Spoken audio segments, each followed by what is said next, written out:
Hello everyone, welcome back to my channel. और आज की इस वीडियो के अंदर हम आगे कंटिन्यू करते हैं। पिछली वीडियो के अंदर हम यहाँ पे काफ़ी सारी चीज़ें देख चुके थे, लेकिन हमने केमिकल प्रॉपर्टीज़ पर ला करके छोड़ दिया था। तो आज की इस वीडियो के अंदर हम कंटिन्यू करेंगे। हमारा जो टॉपिक है वो है यहाँ पे केमिकल प्रॉपर्टीज़। और आपको जैसे पता ही हम एल्कीन्स का देख रहे थे, फिर हम एल्काइंस के ऊपर आएंगे। ठीक है, तो सबसे पहले हम देख लेते हैं केमिकल प्रॉपर्टीज़, यानी कि इसकी जो केमिकल रिएक्शंस होती हैं। किसके लिए हम देख रहे हैं? एल्कीन्स के लिए देख रहे हैं, एल्कीन्स के लिए। तो अब एल्कीन्स हमको लेना है और उसके साथ में कितनी तरह की रिएक्शंस पॉसिबल होती हैं, बेसिकली हम ये देखते हैं। जहाँ पर हमारे पास में फॉर्मेशन होता है, यानी कि हम इनका प्रिपरेशन देखते हैं, तो यहाँ पर हम कुछ और चीज़ें लेते हैं। यहाँ पर कुछ भी हमारे पास में रिएजेंट्स हो सकते हैं और एल्कीन का जो है फॉर्मेशन होता है। अब एल्कीन को आपको लेना है कहाँ पर? On the reactant side. तो यहाँ पे सबसे पहला हो जाता है, देखिए एल्कीन है तो यानी आपको पता है इसके अंदर डबल बॉन्ड्स प्रेजेंट हैं। जहाँ पर डबल बॉन्ड्स हैं, इसका मतलब क्या हो जाता है कि आपके पास में जो डबल बॉन्ड है, ये हट करके आप इसके साथ में कुछ भी एडिशन कर सकते हैं।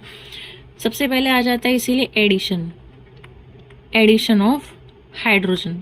भाई हाइड्रोजन तो ऑलरेडी लगा ही हुआ है, तो यहाँ पे आपके पास हाइड्रोजन आप ऐड कर सकते हैं। हाइड्रोजन ऐड करने का मतलब क्या होता है? रिडक्शन।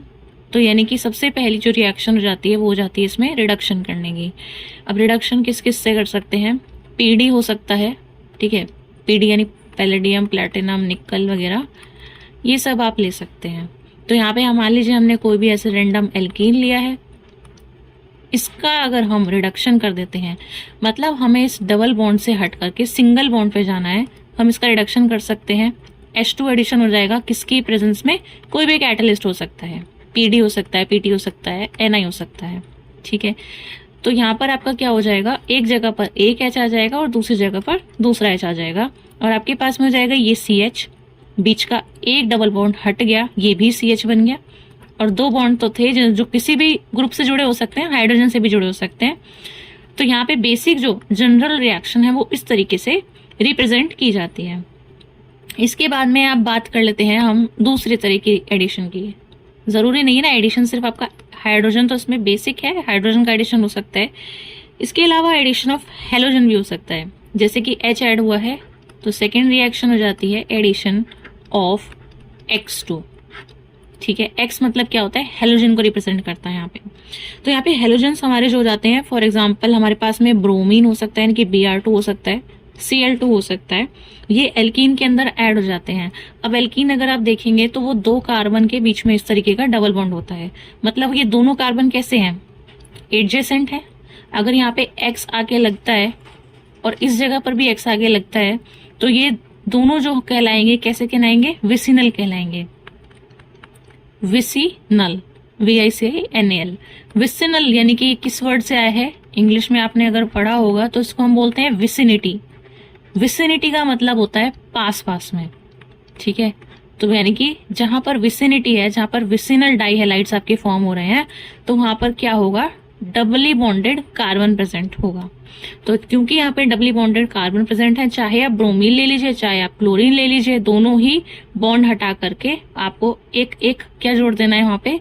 रेडिकल, जो आपका ये हेलोजन है इसको जोड़ देना है, ठीक है। अब यहाँ पे आयोडीन मतलब कोई भी रिएक्शन शो नहीं करता है, आपको फ्लोरीन भी नहीं दिख रहा होगा, तो वो यहाँ पर नहीं लेते हैं। सिर्फ मेनली जो आपको रिएक्शन दिखेगी वो किसकी दिखेगी? ब्रोमीन एंड क्लोरीन के साथ में ही दिखेगी। अच्छा, इसको ना एक टेस्ट भी बोल देते हैं, जिसकी आपने देखा होगा, एक्वस Br2 सोल्यूशन लेते हैं, और अगर हम इसको ऐड कर देते हैं किसके साथ में? एल्कीन के साथ में, तो यहाँ पे क्या होता है ना कि आपका ब्रोमीन का जो सोल्यूशन है, इसका कैसा कलर होगा? रेडिश ब्राउन होगा, और रेडिश ऑरेंज होगा। ब्राउन तो नहीं कहेंगे, रेडिश ऑरेंजिश आप बोल सकते हो, तो रेड ऑरेंज के बीच का मान लीजिए इसको। तो ये जो कलर है इसका रिएक्शन होने के बाद में, मतलब डबली बॉन्ड हटाने के बाद में, ये जो पूरा सिंगल सिंगल ऐसे मॉलिक्यूल बन जाता है, एल्कीन बन जाता है सिंपल। तो अनसैचुरेटेड जो साइड्स होती हैं उस पर जाकर के Br लग जाता है, तो यहाँ पे हो जाता है डीकलराइजेशन। पहले जो कलर था वो गायब हो जाता है। तो ये भी एक टेस्ट हो जाता है, ये भी एक टेस्ट हो जाता है कि आप ब्रोमीन को डाल करके टेस्ट कर सकते हैं कि आपका जो गिवन कंपाउंड है उसके अंदर एल्कीन प्रेजेंट था, यानी डबली बॉन्ड था या नहीं था। तो ये भी एक अच्छा टेस्ट हो जाता है, टेस्ट फॉर अनसैचुरेशन इसको हम कहते हैं, ठीक है। अब इसमें देखिए अभी आप एग्जांपल ले लीजिए, CH2 डबल बॉन्ड CH2 ले लीजिए यहाँ पे, ठीक। अब इसके अंदर मान लीजिए हमने ब्रोमीन डाला, ब्रोमीन किस में डालेंगे, CCl4 में डालेंगे एज अ सॉल्वेंट। यहाँ पे आपके पास में ब्रोमीन एक बार यहाँ जुड़ जाएगा, एक बार यहाँ जुड़ जाएगा, तो आपका क्या बन जाएगा भाई, CH2 था ही, सिंगल बॉन्ड तो आएगा ही। एक BR आप यहाँ नीचे लगा दीजिए, एक BR आप चाहे यहाँ नीचे लगा दीजिए। अब आपका कैसे बन गया, ये कार्बन नंबर 1 है, ये कार्बन नंबर 2 है, ठीक है। या तो आप ऐसे कह दीजिए विसिनल डाइब्रोम, या फिर आप ऐसे लिख सकते हैं 1 2 और आपका क्या है, डाई है, ब्रोमो है, 1 2 कार्बन है तो इथेन है। सो 1,2 डाइब्रोमो इथेन, ये इसका नेमिंग हो गया। अब इसके बाद में आप एक और एग्जांपल ले सकते हैं, जैसे मैंने इथेन लिया है, ठीक है। आप यहाँ पे प्रोपेन ले लीजिए, 3 कार्बन ले सकते हैं आप, इसको थोड़ा हम नीचे लिख देते हैं, ठीक है। अब देखिए यहाँ पे आप ले सकते हैं CH3 CH double bond CH2, मान लीजिए ये है। अब इसमें आपको डालना है Cl2 डालना है, फॉर एग्जांपल क्लोरीन डालना है, तो एक Cl आपका यहाँ पे आ जाएगा, एक Cl आपका यहाँ पे आ जाएगा और एक आपका सिंगल बॉन्ड यहाँ से हट जाएगा। तो यही आपका प्रोडक्ट बेसिकली यहाँ राइट हैंड साइड में आपको मिल जाता है, ठीक है। अब इसको आप बोल सकते हैं 1 2 आपका हो गया डाई क्लोरो एंड क्या है, 3 कार्बन एटम्स हैं तो प्रोपेन। सो ये आपका एक अच्छा एग्जाम्पल हो जाता है। तो देखिए बहुत आसान है इनको याद रखना, इससे लिख देते हैं। देखिए सबसे पहले आपने क्या करा यहाँ पे, सबसे पहले आपने जो किया है वो क्या किया है, यहाँ पे एडिशन ऑफ H, ये फिर H2 लिख दीजिए। पहला हो गया एडिशन ऑफ H2, दूसरा क्या किया है, एडिशन ऑफ X2, और तीसरा जो हो जाता है वो हो जाता है इन दोनों का कॉम्बिनेशन, यानी कि एडिशन ऑफ HX। बहुत ही सिंपल है, इसको याद रखना, ठीक है। सबसे पहले आपने H लगाया, फिर X लगाया, फिर HX लगा देते हैं। चलिए अब यहाँ पर आप लिख दीजिए, यहाँ पे जो थर्ड रिएक्शन हो जाएगी आपकी एडिशन की ही रिएक्शन हो जाएगी। एडिशन रिएक्शन शो करते हैं आपके एल्कीन, सबसे पहली चीज because of double bond present. अब इसके बाद में आप HX लगा सकते हैं, इसमें HX के अंदर आप HCl लगा सकते हैं, HBr लगा सकते हैं, HI लगा सकते हैं, यहाँ तक की, ठीक है। इससे आपका एल्काइल हैलाइड फॉर्म हो जाएगा। इसका जो रिएक्टिविटी ऑर्डर रहेगा आपका HI का सबसे ज्यादा, फिर उससे कम HBr, फिर उससे कम आपका HCl का रहेगा, ठीक है। अब यहाँ पे एडिशन रिएक्शन करनी है तो आप सिंपली यहाँ पे कोई भी एल्कीन ले लीजिए, सेम है, HX डाल लीजिए। आपका एक जगह पर तो H लग जाएगा, एक जगह पर आपका X लग जाएगा, इसी तरीके से होगा। अब इसमें क्या होता है ना, जब हम एडिशन ऑफ HX पढ़ते हैं तो एडिशन ऑफ HX के अंदर आपका जो एल्कीन है, एल्कीन आपका हो सकता है या तो सिमेट्रिकल, मतलब जिस जगह पे आपका डबल बॉन्ड आया है उसके इधर वाला कार्बन पूरा पूरा आपका एकदम सिमेट्रिकल है, मतलब बीच में से काटो तो इधर वाले में और इधर वाले में कोई डिफरेंस आप नहीं देख सकते। दूसरी चीज हो जाती है आपका अनसिमेट्रिकल, मतलब दोनों तरफ एकदम अलग अलग आपको दिख रहा है। सो यहाँ पे आप क्या कर सकते हैं, जब आपका सिमेट्रिकल है तो फिर आप कहीं पर भी H लगाइए, कहीं पर भी X लगाइए, या यहाँ H लगाइए, यहाँ X लगाइए, कोई फर्क पड़ेगा इससे? नहीं पड़ेगा। आप कहीं पर भी लगा दीजिए इस चीज को। तो जब आपको दिख रहा हो कि पूरा का पूरा मॉलिक्यूल सिमेट्रिकल है तो आप सिंपली किसी भी तरीके से प्रोडक्ट को लगा सकते हैं और H कहीं पर भी लगा के लिख सकते हैं, X कहीं पर भी लगा करके लिख सकते हैं। लेकिन हमारी जो प्रॉब्लम आती है वो आती है अनसिमेट्रिकल में। जब आपके पास में एक जैसा सिमेट्रिकल मॉलिक्यूल नहीं दिया हुआ होता, यहाँ पे आप कैसे डिसाइड करेंगे कि H कहाँ जाएगा और X कहाँ जाएगा? अब इसके अंदर 2 रूल आ जाते हैं आपके पास में। एक तो मार्कोवनिकोव रूल रहता है MR, और एक होता है AMR, anti Markovnikov rule. Markovnikov आप सिंपली लगा सकते हो, जब आपको सिंपली दिख रहा है कि अनसिमेट्रिकल है तो हम मार्कोवनिकोव लगा देते हैं। लेकिन आपको दिख रहा है अनसिमेट्रिकल है एंड प्लस में आपका यहाँ पर कोई भी परऑक्साइड है, ध्यान दे सकते हैं आप इस चीज पे। जब सिंपली अनसिमेट्रिकल दिखे तो आप सिंपली मार्कोवनिकोव लगा सकते हैं, लेकिन अनसिमेट्रिकल है प्लस में परऑक्साइड के प्रेजेंस में हो रहा है तो AMR लगा देते हैं। इस चीज को हम आगे देखते हैं। तो यहाँ पे आप देखिए, अगर आपको यहाँ पर दिख रहा है कि अनसिमेट्रिकल एल्कीन है, फॉर एग्जाम्पल मैंने यहाँ पर लिया CH3 CH double bond CH2, ये रिएक्शन है, HX इसमें डालना है, ठीक है। यहाँ पे आपको पता है कि H प्लस में होगा और आपका X क्या होगा, नेगेटिव में होगा। क्योंकि ज़्यादा इलेक्ट्रोनेगेटिव है, ये नेगेटिव रहेगा, H क्या रहेगा, पॉजिटिव रहेगा इसके अंदर। अब यहाँ पे जब आपके पास में सिंपली इस तरह की रिएक्शन रहती है, यहाँ पर कुछ भी नहीं लिखा हुआ है, आपको सिंपली HX को यहाँ पे एडिशन करना है, तो आप क्या फॉलो करेंगे यहाँ पे, मार्कोवनिकोव रूल, यानी MR आप लिख सकते हैं।